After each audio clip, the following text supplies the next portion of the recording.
Bonjour et bienvenue sur le plateau de Bonjour chez vous. Aujourd'hui, nous allons voir comment devenir une meilleure personne. Alors, j'imagine que chacun d'entre vous se dit « Oui, je veux être une meilleure personne, je veux m'améliorer. » Et peut-être que certains, vous vous dites « Non, moi je suis déjà très bien. » Et bien, sachez que vous pouvez devenir encore meilleur. Amen les filles. Amen. Bonjour Evelyne. Hello, vous allez bien? Ça va très bien, Evelyne, et toi? Génial, ben oui, moi je suis prête à devenir une meilleure personne. Je pense que j'ai une bonne marge de progression quand t'es même. très Donc, bien, t'es très bien. Elle me dit fleur, elle me dit non, pas du tout. Non, je pense que de toute manière, on va de gloire en gloire Amen. dans la vie. On doit s'améliorer. On a tous des petits traits de notre caractère qui ont besoin parfois d'être gommés ou lissés. Et puis, c'est ce dont on va parler aujourd'hui. On aura également une rubrique Pasteur, j'ai une question avec Yanis Gauthier. Alors, il est malheureusement pas sur place, mais il nous a enregistré une capsule. Il répondra à la question de Caroline de France. J'essaye de changer, mais mon passé me rattrape constamment. Que faire? Souvent, quand même, le fruit de ce qu'on est lié à notre passé. Donc, on a hâte d'entendre la réponse de Yanis. Et Nadine, on a une rubrique Culture et Médias aujourd'hui. Oui, dans Culture et Médias, je vais présenter deux plateformes. J'appelle ça des plateformes de développement personnel, mais en fait, c'est des plateformes d'amélioration. Donc, il y a une plateforme de Inès Sommet que je vais présenter, Femme d'impact, avec plusieurs coachings qu'elle offre. Et la plateforme de Juliana Hondo qui s'appelle Productive Life, c'est par rapport à notre productivité, encore s'améliorer, être meilleur. Donc, j'en parlerai tout à l'heure dans la rubrique Culture et Médias. Formidable. Objectif 2022, devenir une meilleure personne. Le défi est lancé et on le commence avec la pensée du jour.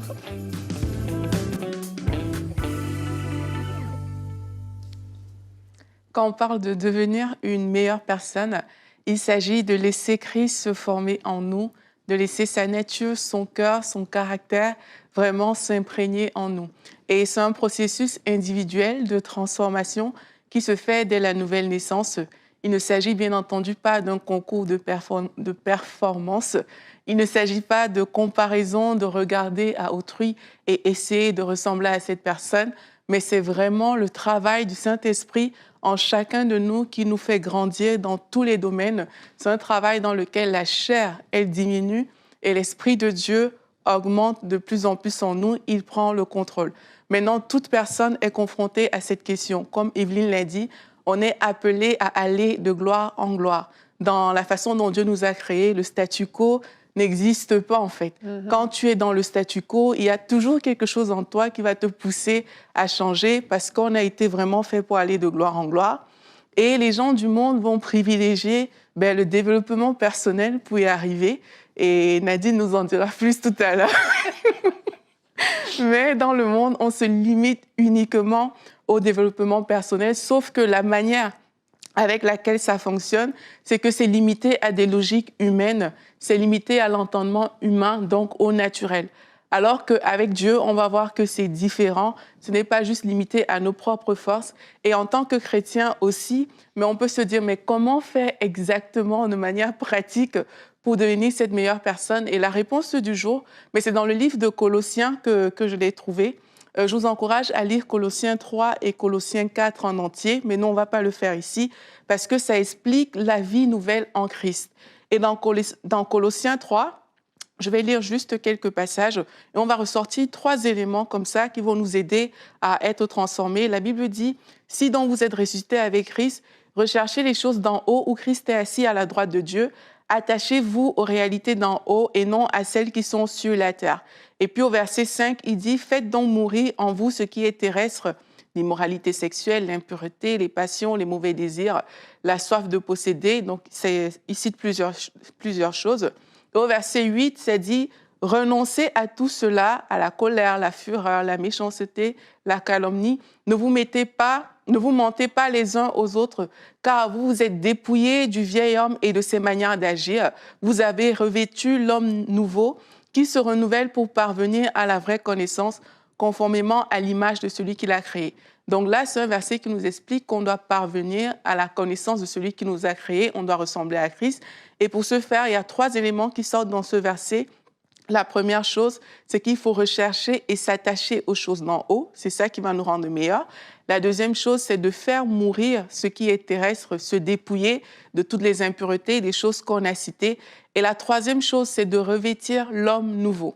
Et c'est ce processus, en fait, qu'en tant que chrétien, on va devoir faire toute notre vie, parce que c'est un processus permanent. Et pour y arriver, en fait, il va falloir travailler sur nous-mêmes de manière encore plus pratique. Il va falloir déjà, je vous encourage à ne pas chercher à travailler tout d'un seul coup. Laissez le Saint-Esprit pointer du doigt les choses qui ne vont pas et laissez le Saint-Esprit vraiment vous accompagner dans ce développement. Et aussi, il faut méditer la parole de Dieu parce que, rappelez-vous, on a dit qu'il faut rechercher et s'attacher aux choses d'en haut, qu'il faut faire mourir ce qui est terrestre. Et pour ça, il faut qu'on médite la parole de Dieu. Et quand on va méditer la parole de Dieu, le renouvellement de l'intelligence va s'installer et on va pouvoir échanger nos mauvaises habitudes contre les bonnes habitudes qu'on va retrouver dans la parole. Je vous encourage donc à méditer et à être aussi en contact avec des personnes qui sont avancées dans le domaine dans lequel vous voulez percer, tout simplement. Et qui de mieux que Dieu, être en contact avec Dieu, parce que lorsqu'il déteint sur nous, à coup sûr, on est transformé en une meilleure personne. Donc voilà quelques éléments si vous souhaitez devenir une meilleure version de vous-même. Amen. Eh bien, très complet. Merci Aurélie. C'est certain que, comme je le disais en début d'émission, on a tous des choses, parfois on le sait, c'est évident parce que plusieurs personnes nous ont fait la remarque, toi t'es comme ci, toi t'es comme ça. Bon, ben on se dit, ok, il y a peut-être quelque chose. Mais parfois il y a des choses aussi qui sont plus cachées, qui vont se manifester seulement dans certains moments, dans certaines circonstances. Et là c'est plus discret, mais ces choses sont là. Et tu as parlé du vieil homme, et des fois on fait des blagues, hein, on peut dire une chose et puis on dit ah, ça c'est le vieil homme qui parle, mais parce que réellement, en fait, il y a des habitudes qui ont été créées. Et à la nouvelle naissance, je le rappelle, notre esprit est entièrement recréé, mais notre âme, là où se trouve notre personnalité, nos sentiments, nos émotions, notre intellect, n'a pas changé. Et lui et elle, a besoin d'être transformé. Et c'est justement petit à petit, plus on se frotte effectivement au Seigneur, plus on se frotte à la parole de Dieu, mais on se frotte aussi aux autres personnes qui justement vont pouvoir faire parfois ressortir certaines choses de nous, et parfois des bonnes, parfois des moins bonnes.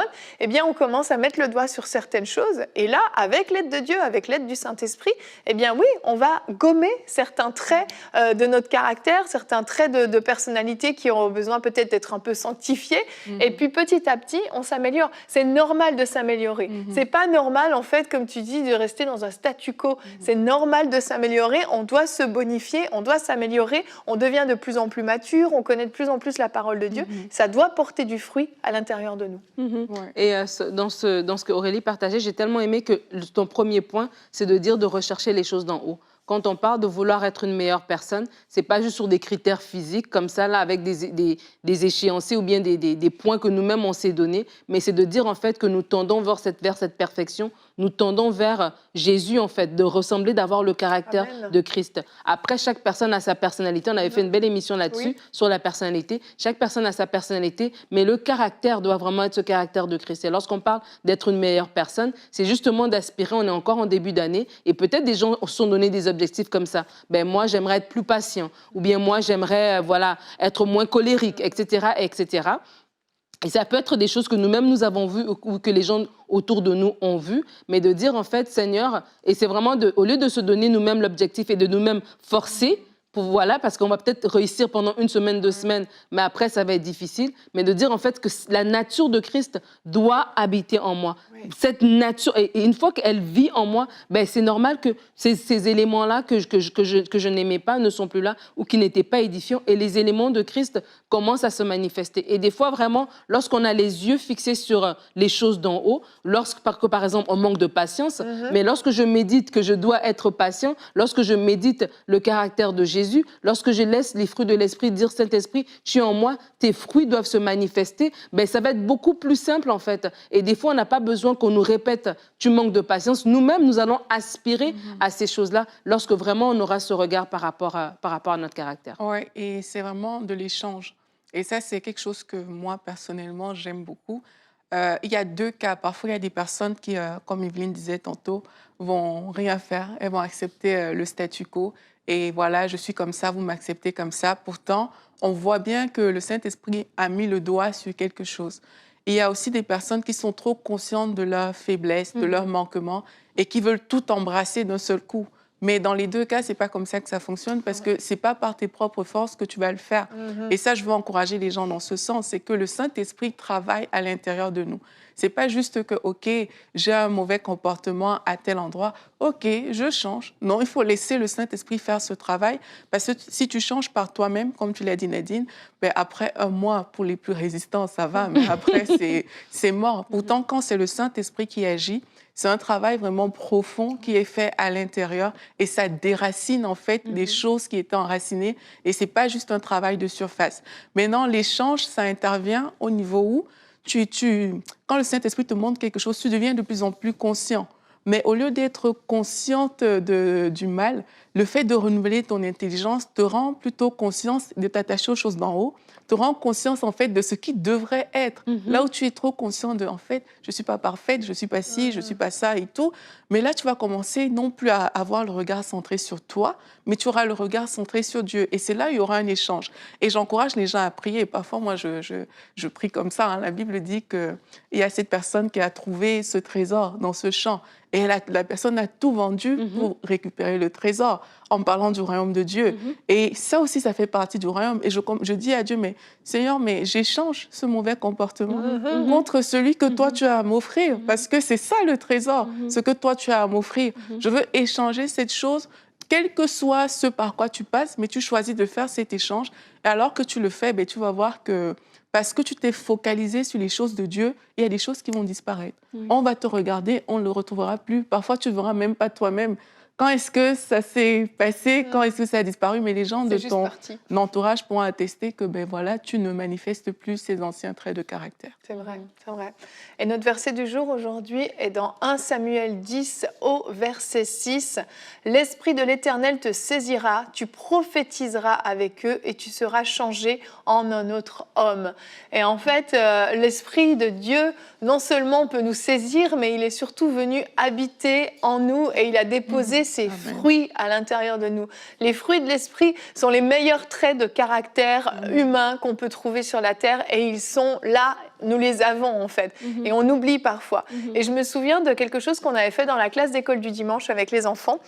On avait étudié les fruits de l'esprit et on avait fait des genres de médailles avec le nom du fruit de l'esprit, un petit dessin qui le représentait et ils pouvaient mettre leur médaille autour du cou. Et on les a étudiés semaine après semaine. Et après, chez moi, je me souviens, si ma fille manquait de maîtrise de soi, par exemple, je disais, va chercher ta médaille de la maîtrise de soi parce que tu l'as, elle est en toi. Et c'était comme des super pouvoirs pour les enfants. Elle mettait sa médaille, je disais, voilà, tu as le fruit de l'esprit, de la maîtrise de soi. Et en fait, je ne dis pas qu'il faut faire des médailles pour les adultes, mais parfois, on devrait se le rappeler, se revêtir. Ce fruit de l'esprit est en nous. Et nous, on dit, ah non, moi, je suis comme ça, je suis quelqu'un, là, je perds patience tout de suite. Alléluia, le fruit de la patience habite en vous. Et on apprend, en fait, à laisser ce fruit se manifester. Parce qu'en fait, ce qu'on fait souvent, c'est qu'on l'écrase. La patience est là, mais on vient l'écraser par notre mauvais caractère, notre impatience. Il suffit juste de la laisser se manifester. Ça ne demande pas des efforts sur nous-mêmes, etc. C'est juste de dire, OK, le fruit de l'esprit de la patience est en moi. Je suis une personne patiente.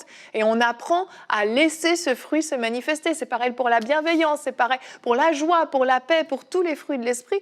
C'est génial, ce kit complet qu'on a reçu à la nouvelle naissance. Ouais. Et c'est un acte de foi de se reposer aussi, des fois, comme tu dis, mon naturel, peut-être, c'est de l'impatience, mais Saint-Esprit, je sais que tu habites en moi. Donc, je sais que la patience est là. Et je sais qu'elle va se manifester. Je crois qu'elle va se manifester. Alors que je vais à ce rendez-vous, j'appelle l'esprit de patience de se manifester. Et dans ce verset, moi, ça me fortifie lorsque je vois, tu sais, des fois, on veut s'améliorer, mais des fois, faisons confiance à Dieu pour qu'il fait le travail. Et lorsque Dieu va parler à Saül pour lui dire que lui-même, il va le transformer. Et des fois, on peut se dire, OK, je vais être une meilleure personne. Peut-être que je viens de rentrer rentrer dans un nouvel emploi et j'étais une personne très colérique. Et j'ai perdu mes anciens emplois. Et là, vraiment, j'ai peur de perdre cet emploi. Je dois rester, avoir cette maîtrise de moi-même. Ouais. Ah, mais non, mais Seigneur, c'est toi qui vas le faire, en fait. Oui, l'Esprit du Seigneur va reposer sur moi. Amen. Et c'est toi qui vas me transformer. C'est toi qui vas le faire parce que tu as besoin de moi à cet endroit, parce que tu as besoin que j'aille plus loin. Parce que si je m'améliore et je deviens cette personne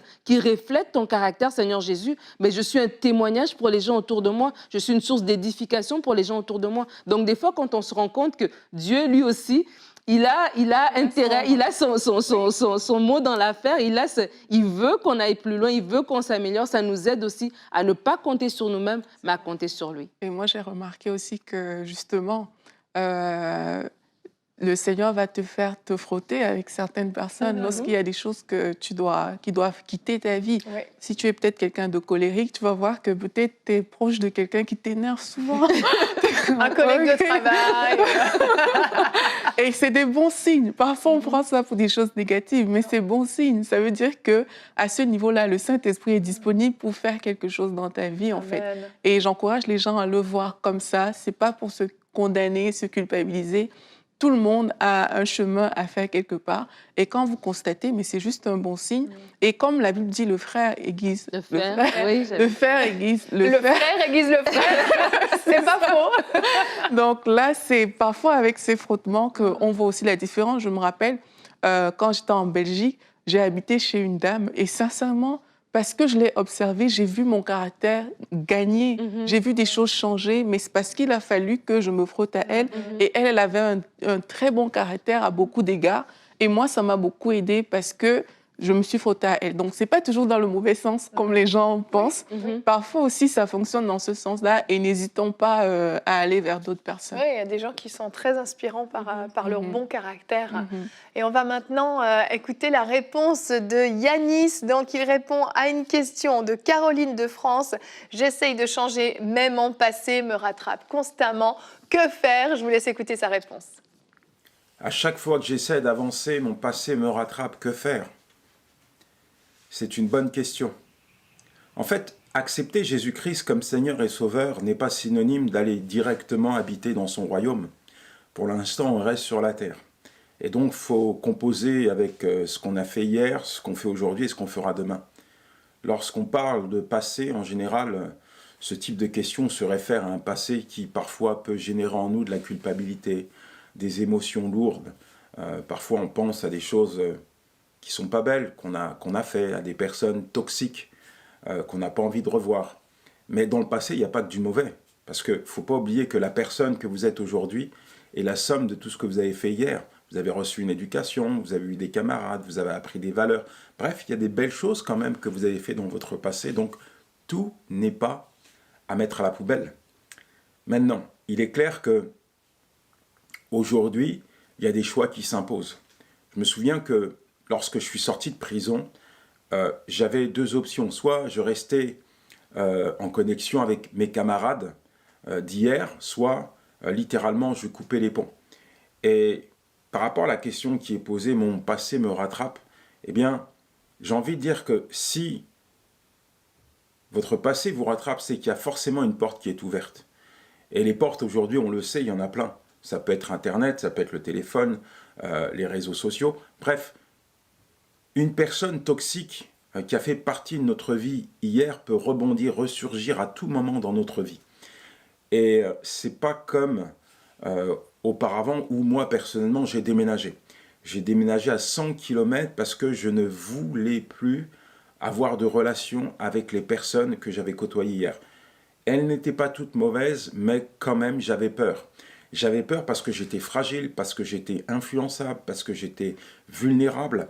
J'avais peur parce que j'avais besoin de m'affermir, de me reconstruire, parce que je n'étais pas encore assez proche de Dieu. Donc, pour toutes ces raisons, je voulais rester avec ma famille, qui pour moi était un véritable garde-fou. Et puis, je voulais rester surtout dans la présence de Dieu pour ne pas être influencé d'une manière quelconque. Et vraiment, je t'encourage peut-être à faire une introspection pour voir quelle est la porte que tu as laissée ouverte. Alors si c'est sur les réseaux sociaux, ferme ton compte. C'est pas grave si tu fermes ton compte, tu pourras le rouvrir dans 1 an, dans 2 ans. mais vraiment, verrouille toutes les portes qui sont susceptibles de te replonger en arrière ou qui sont susceptibles de permettre à une personne, à un individu finalement qui aurait une mauvaise influence sur toi, de ressurgir dans ta vie. Il y a bien des choses dans la vie qu'on n'a pas envie de revivre. Et moi, personnellement, après avoir fait le ménage dans ma vie, j'ai laissé vraiment Dieu me reconstruire, Dieu m'affermir. Et au moment où j'étais prêt, je n'ai pas eu honte d'assumer la personne que j'étais hier. Dans le sens où, forcément, il y a des personnes d'hier qui ont ressurgi dans ma vie. Elles ont frappé hier, elles ont continué de frapper. Et puis à un moment donné, quand j'étais prêt, voilà, j'ai assumé. Écoute, j'ai coupé les ponts parce que j'avais besoin de me retrouver. Et puis regarde ce que je suis devenu aujourd'hui. Ça m'a même permis de leur témoigner. Et certains se posent des questions et certains même ont donné leur vie au Seigneur. Ce que je suis en train de te dire, c'est que tu ne pourras jamais effacer ton passé. Maintenant, il y a peut-être des personnes que tu as appréciées hier, il ne faut pas les évincer de ta vie, mais en stand-by cette relation, le temps de te reconstruire, le temps de t'affermir, le temps vraiment de te positionner. Et puis au moment où Dieu te le dira, peut-être que ces personnes vont se rapprocher de toi et ça sera une occasion pour toi de leur témoigner de ce que Jésus-Christ a fait dans ta vie. Pour terminer, sache que ton passé est derrière, il est derrière. C'est pas la peine de nourrir encore des choses qui sont mauvaises, des choses qui te replongent dans ton passé. C'est pas la peine d'être nostalgique parce qu'il y a plein de personnes qui à un moment donné repartent en arrière parce qu'ils sont nostalgiques quant à des faits qu'ils ont fait hier. Mais il faut avancer, Ton avenir n'est pas dans ton passé. Ton avenir, il est devant toi et tu ne peux pas avancer en regardant les rétroviseurs de ton passé. Dieu a tracé un chemin devant toi et c'est ce chemin-là que tu dois emprunter. Donc ne reviens pas en arrière, ne reviens pas dans ton passé et laisse Dieu te révéler réellement ton futur. J'espère avoir répondu à ta question. Ciao. Excellent, merci Yannis, super conseil pratico-pratique qu'on vous encourage vraiment à pouvoir mettre en application. Et je vous rappelle que vous pouvez continuer à nous envoyer vos questions. L'adresse, elle est simple, pasteur@emcitv.com et vos questions seront peut-être sélectionnées pour une prochaine émission. Nadine, on continue avec toi dans la rubrique Culture et Médias.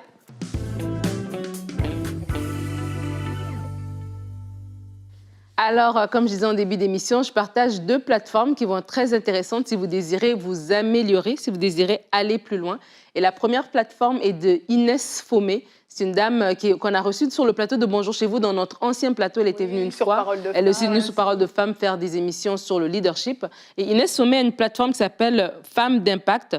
En fait, elle dit ici sur son site que c'est né en fait d'un désir d'aider les femmes et les hommes perdus dans leur cheminement de vie à se retrouver afin de pouvoir trouver leur vocation et entrer dans leur zone de génie. Donc, vous comprenez que oui, ça va vous pousser à vous améliorer, à être meilleur. Et elle a différentes coachings comme ça, différentes formations qui sont disponibles sur son site. Évidemment, les formations, elle le dit ici, sont basées vraiment sur des fondements et des principes bibliques. Donc, le but est de démontrer qu'il est possible de vivre Christ et d'être prospère à tous les égards. Amen.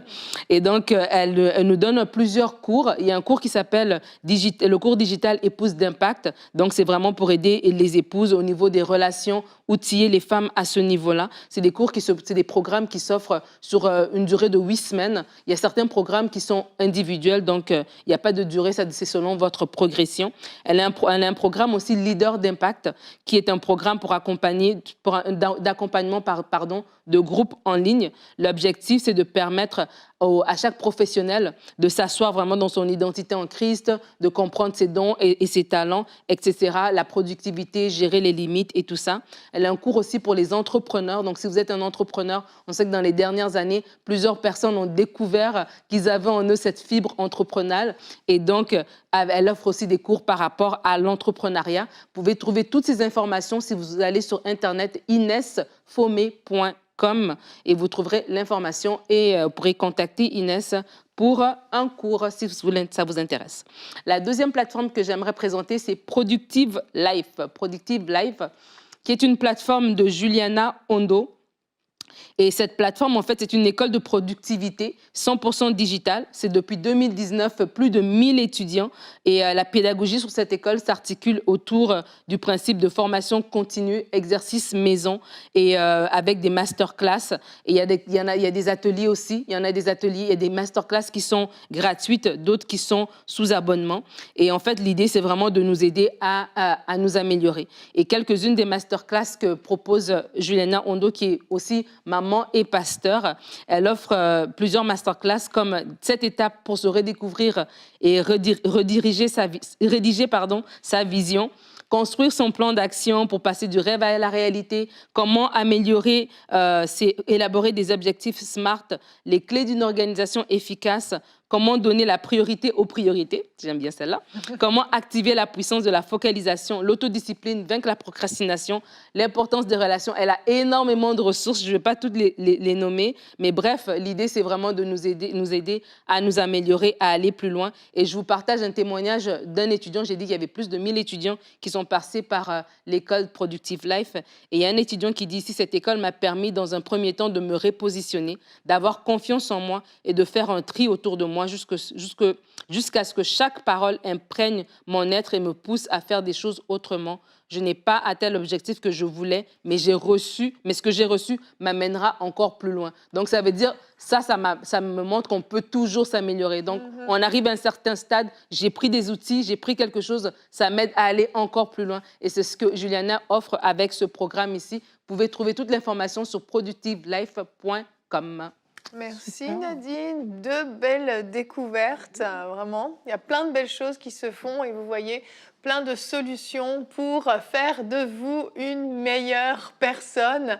Alors, il y a des solutions où voilà, vous pouvez prendre des cours et puis vraiment faire un travail avec l'aide du Saint-Esprit, mais sur vous-même également. Mais vous pouvez aussi simplement vous plonger dans les Écritures et le Seigneur va vous transformer de gloire en gloire. Si vous avez un cœur enseignable, vous êtes disposé, vous pouvez simplement lui dire « Seigneur, je veux que tu me changes.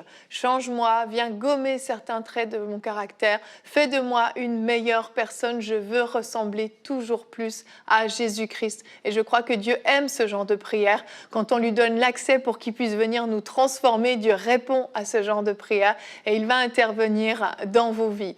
Merci d'avoir été avec nous. On se retrouve demain. Y a-t-il des choses qui ne peuvent pas être pardonnées? Ce sera notre thème du jour, un thème sur le pardon et donc les méfaits du non-pardon.